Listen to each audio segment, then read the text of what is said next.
কাছেতে বিদায় নিচ্ছে মা, তবে গো কপিলা ভগবতী। চলো চলো মা কপিলার পাল, মায় আমার সঙ্গে তুমি ফিরে ঘরে চলো। তোমার সাথে ঘরে গিয়ে ছোট বউকে নর বলি দেবো। তবু নাহি মা কপিলা মা আর ফিরে নাহি এলো। কাঁদিতে কাঁদিতে নীলবতী মাগো তখন ফিরে ঘরে গেল।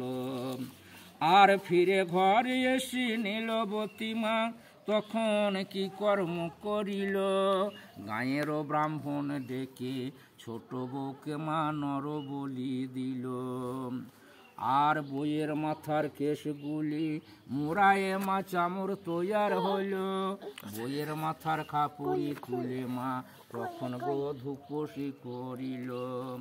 বলো হোটর মা লয়ে চাকি লয়ে মা তখন পিদিন তৈয়ার হইল। হাতের 10টি আঙুল কেটে মা তবে গো শৈলটা করিল।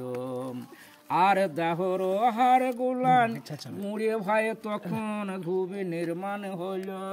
বইয়ের মাথার ঘিত্র মধু লয়ে মাগো তখন প্রদীপ জ্বেলিয়ে দিল।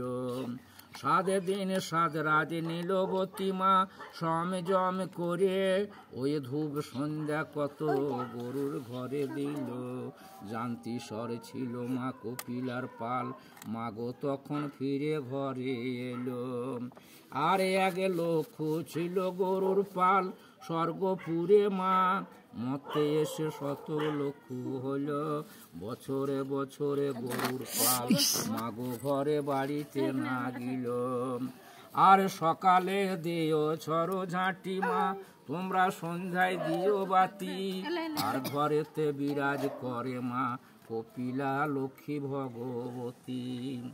বলো এইখানেতে রাখিলাম মা আর কপিলার মঙ্গল। জমালয় জমপুরীর কথা মা তবে তোমরা শোনো দিয়া মন। তবে রবির পুত্র যমরাজ তবে মাগো যম নাম ধরে। বিনায় অপরাধে যম পাপীদের তবে দণ্ডি নাহি করে। কালদূত আর কৃষ্ণের দূত তবে যম প্রহরী রেখেছে। মৃত্যুকালে সময় হলে যমের পহরা দুজনেতে যায়। কেউ ধরবে চুলের মুষ্টি মাগো, কেউ দেখাবে ভয়। তোলাতুলি করে সেই পাপীকে তখন ওই যমের কাছে হাজির করে দেয়। বিচার তবে যম রাজার কাছে হয়। চিত্তগুপ্ত দুটি মহুরী তারা কেবল দেবারাত্রি লেখে। যার যেমন কপালের লিখন মা বিধাতা পুরুষে লেখে। তাই যমরাজ বলছে মা যার যেমন